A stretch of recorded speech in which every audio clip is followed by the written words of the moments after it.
Creative bites या आपल्या YouTube चॅनलवर आज आपण चवळीची भाजी कशी करायची ते पाहणार आहोत। आपण या अशा पद्धतीच्या फ्रेश मार्केटमधून चवळीच्या शेंगा आणल्या आहेत। या शेंगा मध्ये काही शेंगा जून असतात आणि काही कोवळे असतात। त्याच्या जून म्हणजे ज्यांच्यामध्ये दाणे भरलेले असतात ते दाणे काढून घ्यायचे आणि ज्या कोवळे शेंगा आहेत त्या सालासकट घ्यायच्या। ही भाजी सालासकट केल्यामुळे ह्या भाजीची चव अतिशय अप्रतिम लागते। आपण नेहमी वाळलेलं कडधान्य चवळी मार्केटमधून आणतो आणि त्याची भाजी करतो। त्या भाजीची चव आणि ह्या शेंगांसकट केलेल्या भाजींची चव थोडी वेगळी लागते। नक्की करून बघा। आता आपण ह्या शेंगा दोन्ही पद्धतीने दाखवले, कोवळी कशी निवडायची आणि जून कशी निवडायची। जूनमधले दाणे काढलेत आणि कोवळी शेंगा आपण सालासकट घेतली।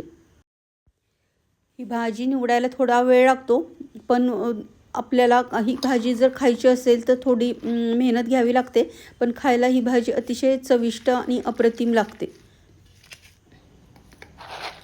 आता कुकरच्या डब्यामध्ये आपण ह्या शेंगांची भाजी आपण काढून घेतली आहे। या भाजीमध्ये आपण एक बटाटा घालणार आहोत आणि एक कट केलेला कांदा घालणार आहोत। बटाटा आपण सालासकट घेतला आहे। सालासकट बटाटा ची टेस्ट पण खूप छान लागते। अशा पद्धतीने आता कांदा आणि बटाटा आणि चवळीची भाजी आपण स्वच्छ पाण्याने धुवून घेतली आहे। मार्केटमध्ये जेव्हा अशा पद्धतीची फ्रेश हिरवीगार चवळी आली की नक्की खावी। आपण नेहमी वाळलेली कडधान्याची चवळीची उसळ करतो, पण अशा पद्धतीने पण ही भाजी खाल्ल्यामुळे आपल्याला सालासकट ही भाजी खाल्ल्यामुळे याच्यामध्ये भरपूर फायबर असतं आणि अन्न पचायला खूप ही भाजी आपल्याला मदत करते। आता आपण स्वच्छ धुतलेल्या भाजीमध्ये हळद, हिंग आणि 1/4 चमचा मेथ्या घातल्या आहेत आणि अर्धी वाटी आपण पाणी घातलं आहे आणि आपण भाताबरोबर आपण ही भाजी कुकरमध्ये शिजायला टाकणार आहोत। आता आपण तांदूळ कुकरच्या डब्यामध्ये घेतला आहे आणि हा कुकरच्या भाताबरोबरच आपण ही भाजी लावायची आहे। संध्याकाळी जर तुम्हाला जेवण कमी करायचं असेल, झटपट बनवायचं असेल तर तुम्ही हा ऑप्शन निवडू शकता। कुकरला भात आणि भाजी शिजेपर्यंत आपण हे सर्व मसाले घेतले, तर कोथिंबीर, वाळलेलं खोबरं, कढीपत्ता, लसूण आणि तीळ हे सर्व आपण मिक्सरला बारीक करून घेणार आहोत। आपला मसाला भाजीसाठी रेडी आहे। आता भात आणि भाजी आपली शिजली आहे का ते पाहूया। आता आपला भाजी आपली शिजली का ते चेक करण्यासाठी बघा, आपण दाणा अशा पद्धतीने बघतोय। भाजी आपली छान शिजली आहे।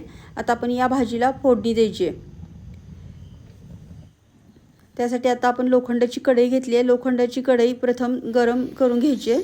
चांगली तापली की मग गॅस कमी करून आपण फोडणी द्यायची आहे। त्यासाठी आपण 2 पळ्या तेल घेतलं आणि त्याच्यामध्ये 1 चमचा मोहरी, चिमूटभर हिंग आणि मिक्सरला बारीक केलेला हा मसाला।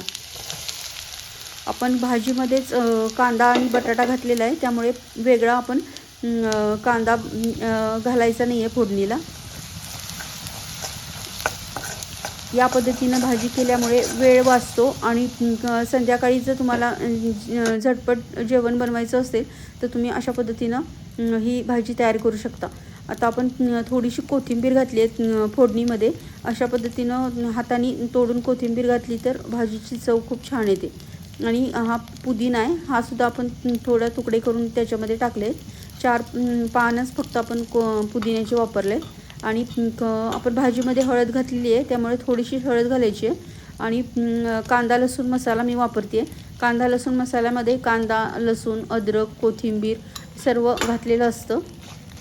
आपण ह्या मसाल्याची रेसिपी आपल्या चॅनलवर दिलेली आहे, नक्की बघा। अतिशय अप्रतिम चवीचा हा मसाला तयार होतो। अशा पद्धतीने आपण हे सर्व मिश्रण छान असं मिक्स करून घेतलेलं आहे आणि आता आपण याच्यामध्ये भाजी घालायची। कमी वेळेमध्ये आणि झटपट बनणारी अप्रतिम चवीची आपली ही भाजी तुम्ही भाकरीबरोबर, चपातीबरोबर आणि भाताबरोबर खाऊ शकता। नुसतं भाताबरोबर सुद्धा खायला ही भाजी खूप छान लागते। या भाजीची चव आपण मिसळ करत असतो त्या पद्धतीचीच चवीची ही भाजी तयार होते। आता आता भाजी शिजवताना आपण मीठ घातलं नव्हतं, आता आपण याच्यामध्ये रॉक सॉल्ट घालतो आहे. मीठ हे आपण बदलून बदलून वापरतो आहे. कधी मीठ पांढरं वापरायचं आहे, कधी रॉक सॉल्ट वापरायचं आहे. एकसारखं एक प्रकारचंच मीठ नाही खायचं आहे. बदलून बदलून मीठ खाल्लं म्हणजे आपल्याला शरीराला मिठाचे फायदे होतात. अशा पद्धतीनं आपण भाजीला एक छान उकळी आली आहे आणि ही भाजी तयार आहे खाण्यासाठी. चवळीमध्ये कॅल्शियम आणि लोह भरपूर प्रमाणामध्ये असतं, त्यामुळे आणि तसेच ही भाजी आणि भात जर तुम्ही खाल्लं तर तुम्हाला दिवसभर भूक लागणार नाही. अतिशय ही भाजी खाल्ल्यानंतर पोटभरीचं आपलं हे जेवण होऊ शकतं. आता आपण एका वाटीमध्ये भात घालून आपण आपलं ताट अरेंज करतो आहे. अशा पद्धतीनं आपण वाटीला थोडंसं तूप लावायचं आहे आणि आपण भात घातला आहे. याच्यामध्ये काकडी, गाजर, तुमच्याकडे जे सॅलड असेल ते तुम्ही वापरू शकता. आणि आता लिंबू, आपण लिंबूमधलं बी काढले. लिंबूला थोडासा प्रेस केलं की आतलं बी निघतं, त्यामुळे आपल्याला लिंबू पिळताना आतलं बी काढायचं, नाहीतर लिंबाचा रस कडसर लागतो. अशा पद्धतीनं आता आपण भातावर ही भाजी घालतो आहे. आज आपण ही भाजी भाताबरोबर खाणार आहोत. तुम्हाला जसं आवडेल तसं खाऊ शकता. याच्याबरोबर भाकरी, भात, चपाती काहीही खाल्लं तरी चालतं. किंवा जर तुम्हाला कार्बोहायड्रेट कमी करायचे नसतील खायचे तर ही भाजीमध्ये दही आणि सॅलड मिक्स करून नुसतीसुद्धा ही भाजी खायला खूप छान लागते. मग आवडला का तुम्हाला आजच्या चवळीची भाजी आणि भाताचं मेनू? आवडले असल्यास आपल्या चॅनलला लाईक, शेअर आणि सबस्क्राईब करा. थँक्यू.